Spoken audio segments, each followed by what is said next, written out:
Let's get Hollywood out of our mind. That is not heavenly places. There is no door in the clouds where a man with a white robe is waiting on you to come and knock. And then ask you some questions to see if you can get in. Therefore, take up the whole armor of God that you may be able to withstand in the evil day. And we all have that evil day. If you haven't had it, it's coming. And having done all to stand, stand. Meaning when you done all you can do, actually what he's saying is trust in God. That's really what it said. When he said having done all to stand, I used to sit and wonder, what does that mean? Having done all to stand. Stand. That means after you done relinquished all you can do, stand on what he's already accomplished. Yeah. Yeah. He did it already. Yeah. Yeah. Therefore, take up the whole armor of God. Oh, I reread that. Okay. Stand therefore, having girded your waist with truth, having put on the breastplate of righteousness, and having shod your feet with the preparation of the gospel of peace. Yeah. I'm going to stop right there. Right there. Now, we've been studying about the armor from Ephesians. We started out with the use of the armor, why we using the armor. We started out with spiritual warfare, that we are in a war. We came to the point that our fight is in heavenly places. And we know that in heavenly places, there's a host of entities there. It's not just Christ.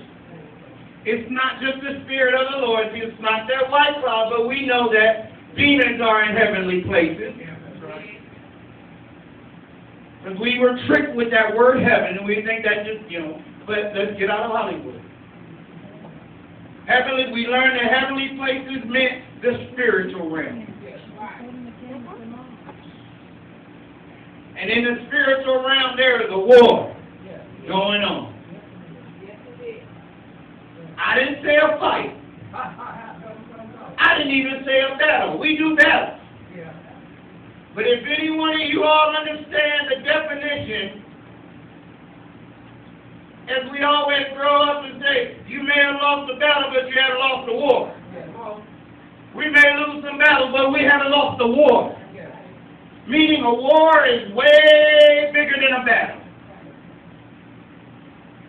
A battle is a skirmish within a war. Now, it has also been explained that we are engaged in spiritual battle.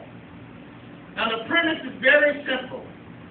Until we address the invisible spiritual cause of the matter, we can never fully address its physical manifestation. I've been up since 2 o'clock, y'all. That's my excuse anyway. Most of the things that happen in our lives come from a physical reality.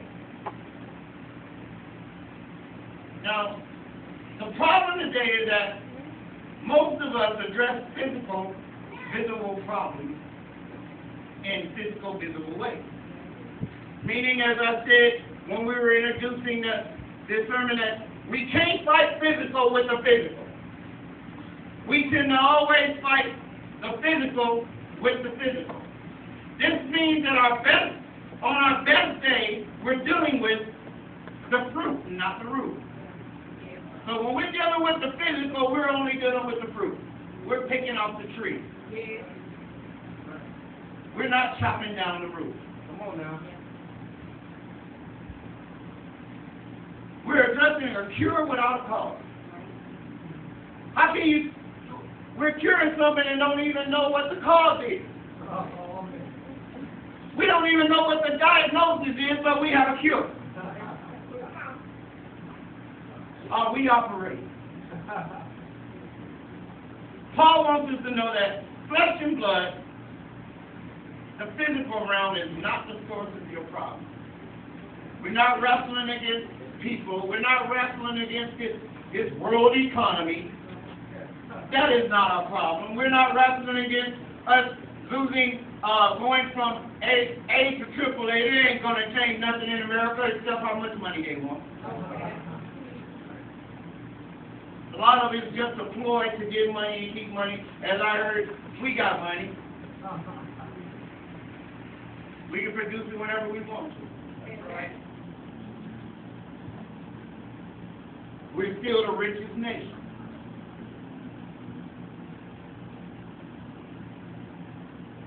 But it is a vehicle through which the source works to bring to you your promise. See, the physical realm is the vehicle in which the source used to bring your promise to.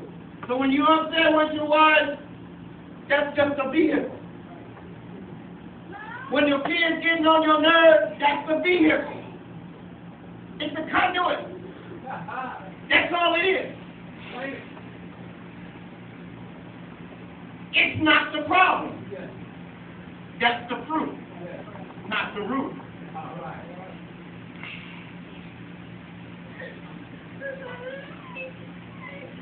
So if you spend all of your time addressing the flesh and blood and little time dealing with the invisible spiritual realm, the cause, the root,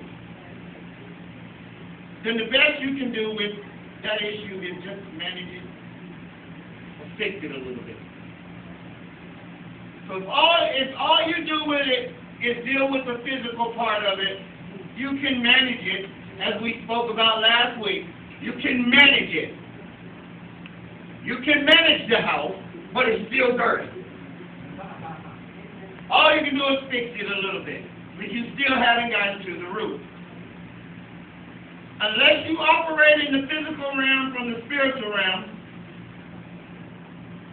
you will be controlled from the physical realm. So if you don't operate, if you don't handle the physical from the spiritual, meaning as Pastor just said, if you ain't praying, if you ain't talking to God, you can't speak for me. You can't speak for God. See, I was in that thing when he said that because I knew my sermon. Not only can you not speak for the pastor, you can't speak for Jesus. That's right. If you operate in the physical realm, you are out of touch. You're not in the house.